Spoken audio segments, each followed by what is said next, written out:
एक सामान्य महिला उसको जब शरीर पर ओढ़ती है, पहनती है, तो उसे सौभाग्यवती कहते हैं। वैसे ये ऐसे आभूषण है जिसकी वजह से धरती माँ को सौभाग्यवती का रूप मिला है, इसलिए इसको लेणी कहा है मराठी। और ये लेणी जो है तो एक स्पेशल ज्वेलरी का थॉट है ये इसे।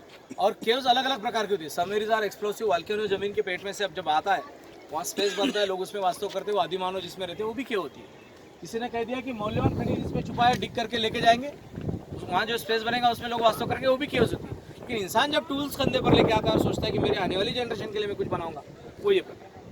वाह, आया ना समझ? सही तो बात। ये अभी आपको कृष्णेश्वर देवालय सामने दिख रहा है, जो ऑरेंज फ्लैग दिख रहा है, उसकी बिल्कुल सीधी रेखा में ये टेम्पल। कौन सा? तो सामने वो ग्रीनरी में ये दिख रहा है आपको, पीच कलर की बिल्डिंग। अच्छा अच्छा, तो कृष्णेश्वर देवालय 12वां ज्योतिर्लिंग, उसी की सीधी रेखा में इसका निर्माण होता है। एलोरा में जो ये 4 किलोमीटर का पोर्शन सेलेक्ट किया कलाकार ने, उसमें कहीं मिडल का पोर्शन, मिडिल पोर्शन है ये। मिडल पोर्शन इसलिए चॉइस करता है क्योंकि इसको उसकी मेन कलाकृति जगह पर बना है। 7वें से 9वें शतक में बनती है कलाकृति है। नरेश दंतीदुर्ग का फाउंडर है इसका, कृष्णा प्रथम, कृष्णा द्वितीय इसको फाइनेंशियल हेल्प करते हैं। और ये जब बनती है तो 4000 मैट्रिक टन पत्थर इसमें से बाहर निकला है, और वो मैट्रिक पत्थर निकाले हुआ बाहर जाकर यूज होता है। और इसमें से जब निर्माण करते हैं तो 30 मीटर अब से नीचे और 80 मीटर पीछे से आगे और 40 मीटर इसका जो है चौड़ा है। सो ये चैरियट है, ये रथ है। और रथ को जब निर्माण करता है कलाकार तो द्रविडियन आर्किटेक्चर स्टाइल में भगवान शिव का जो फेवरेट रेसिडेंशियल प्लेस है, इसे कैलाश कहते हैं, उसका लुक इसमें डिजाइन करता है, इसलिए इसको कैलाश कहते हैं। आया ना समझ में आपके? बिल्कुल। सो कैलाश को जब देखते हैं तो ऊपर का पोर्शन शिवलिंग की तरह दिखता है उसका, और उसके चारों तरफ से नंदी दिखता है आपको। इसके बाद में नीचे जब देखते हैं तो भगवान शिव उस चैरियट पे बैठे हैं और वो उस चैरियट को लेके चल रहे हैं। ये कल्पना है कलाकार की। उनके हाथ में वासुकी सर्प है, जो उनके राइट हैंड में देखेंगे ना तो वासुकी सर्प नजर आएगा, जो लोटस पे बैठे हुए भगवान शिव की प्रतिमा है, जो आपको आर्च की तरह दिख रहा है, रेलवे इंजन की फेस की तरह। उसके मिडल में देखो आप। उसके बाद में सभा मंडप है जिसके ऊपर लोटस फ्लावर है, कंप्लीटली ओपन हुआ, चक्र की तरह घूम रहा है। उसके चारों तरफ से लॉयंस है। लॉयंस को गौर से देखो, सिंगल लॉयंस नहीं हो, उसमें और भी प्राणी छुपे हुए। सामने का पैर हाथी का है उसका, पीछे के पैर ड्रैगन की, उसका जो गर्दन का शेप है वो गरुड़ का है, उसका जो माउथ है लॉयन का है, स्टमक हिप्पो का है और पीठ कछुए का है। सो याली नाम का ये प्राणी है, और ये स्वास्तिक के आकार में, ड्रोन से जब छवि लेते हैं तो स्वास्तिक में दिखता है। ठीक है, हाँ, याली बोलते हैं इसको दक्षिण में। हर एक ने जो है तो इसको ऐसा हाथ ऊपर करके अभिवादन किया, वो स्वास्तिक के आकार में दिखते हैं। उसके बाद में वो जो चारों तरफ से ड्रम की तरह दिख रहा है, गोपुरम कहते हैं इसको, दक्षिण कलाकार। और उसके नीचे वाले पोर्शन में ये आद्य मंडप है जिसके ऊपर वेल उठ से डेकोरेशन, एक बाहुल्य आकार का एक ग्रुप बैठा है, वो भजन गा रहा है उसके सामने। जो लोग नीचे उतर रहे चढ़ रहे ना, उनके सर पे देखो वहाँ पर। सो उसके अलावा जो दो लॉयंस है, सामने से लॉयंस दिखते, पीछे से ड्रैगन दिखते।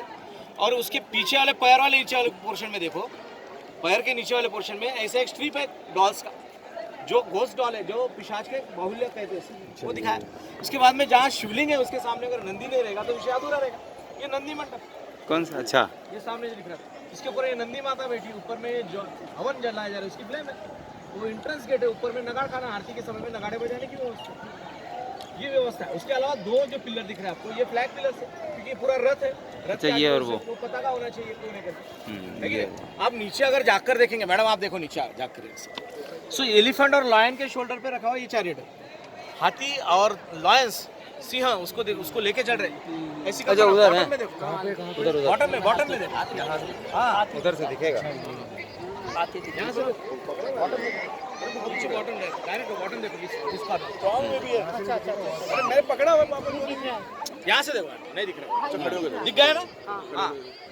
सो इसकी विशेषता है कि जैसे जगन्नाथपुरी का रथ इंसान लेकर चलते हैं, वैसा ये जो प्राणी उसको लेकर चलते। प्राणी उसने दो चूज किया, एलिफेंट इसलिए चूज किया कि वो विक्ट्री, सॉरी वेल्थ का प्रतीक है, और लॉयंस इसलिए चूज किया कि वो विक्ट्री का प्रतीक है। और नॉर्थ ऑफ इंडिया में जो शव है वो लॉयंस की पूजा करता है, और साउथ इंडिया में वैष्णव जो है तो हाथी की पूजा करता है।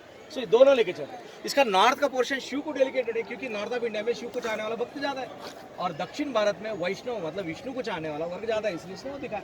इसके अलावा गर्भगृह में शिवलिंग है, सभा मंडप में 14 पिलर, पिलरों की संख्या इसलिए 14 की समुद्र मंथन से निकले हुए जो 14 थाट है, 14 रत्न है, उसको पूरा डेकोरेट। उसके अलावा शिवलिंग के पोर्शन में शिव का ऐसा प्रतिमा है जो चारों तरफ से घूमकर देखने के बाद में ऐसा लगता है गर्दन हिला के आपकी तरफ देखते हैं, आपको ऑब्जर्व कर रहे हैं इसी थॉट कला। इसको 3 समय का पेंटिंग है।